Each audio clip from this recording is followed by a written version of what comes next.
from Stephen's Business and AI Lab. Today we have Jinan Lin from University of Wisconsin-Madison with us. Welcome, Jinan. Would you like to briefly start by introducing yourself, your background, and your research?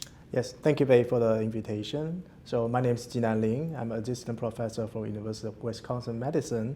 And I basically study online digital platforms and the coordination issue related to the online users and how this day the business should run their digital platform and so on and so forth. Especially, I'm very curious about how AI can function as a new feature to enhance the matching in digital platforms. So prior joining the University of Wisconsin, I worked with different digital platforms like Amazon and Microsoft. Thank you very much. We know that digital platforms are so pervasive today. Yep. I wonder if you could tell us about one of your studies that is inspired by real-world problems faced by firms and consumers. Yeah. So one of the very interesting aspects I'd like to share with our audience is about platform leakage. Basically, if you go for different Airbnb, you have repeated stay for one of the very first or one of your favorite Airbnb properties, you may actually rebook through the direct channel bypassing the Airbnb business, right? In that sense, actually the digital platform like Airbnb, they fail to capture the revenue through the direct booking on the platforms. And because the host and the guest, they have direct contact and they actually can finish the transaction by themselves. In that sense, the revenue capturing process for digital platform, they fail to generate additional revenue for that. In that sense, how should we make sure that they can regenerate new revenue and they can capture the revenue on the platform, but not off the platform? That's one of the fascinating questions for these days digital platforms. Thank you so much. So you mentioned that you study AI on Yes. digital platforms. Based on your research, how are AI used in today's digital platforms, and what are some of the reactions from consumers? Yes, that's a very great question. So I'm sure some of the AI features already implemented in some digital platform this day, and you guys are already experiencing those AI features. One of such examples is called dynamic pricing. So if you guys stay on an Uber, then you notice that if you book for now or you book for the next few minutes, the price offered to you is very different.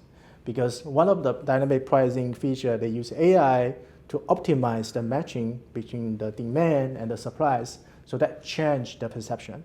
But people, like you and me, we're actually kind of averse to this kind of fluctuation, the price. If you just go up to $10 today, this moment versus $5 for next minute, we'll be actually averse to this kind of fluctuation. It's not stable, and it's just not good for customer to make decision. And the other AI features gradually implemented in some digital platform is called AI summary, because there's so many reviews, so many image, so many information when we make decision on the products. So I work with a company which is based on South Korea, and they trying to implement the AI summary features, summarizing how people recommend and review those products. So if you search for the keywords, they will pop up several products saying, if you prefer high performance laptop, you should purchase this one. If you prefer gaming sector, you should prefer this laptop, so on and so forth. So AI is trying to make recommendation for you guys. Mm-hmm. But then a tricky stuff is that they may actually exaggerate some performance for you. And that lead to the new issue is that people actually purchase it recommended from AI, but they don't like it because the AI summary ignore some of the major weaknesses from the products. So the return rate from the AI summary is actually very high. So they catch people's eyeball, but they couldn't catch people's preference for that. So that's one of the early implementation issue for digital platforms.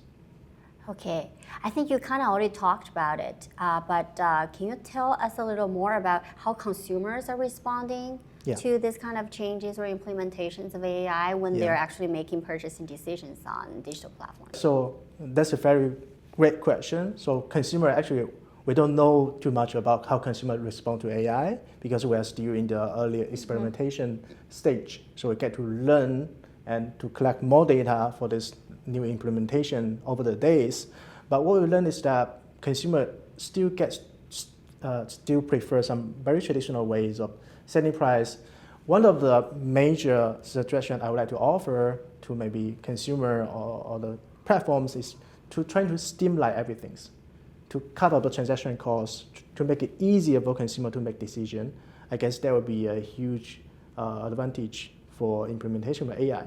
The other stuff is that I realized some of the consumer, they make their purchase decision not just for the products, they also prefer the human side of the product in the transaction. They sometimes make friends with the seller, right? They know this product, they have the economic value, but they also have the cultural value.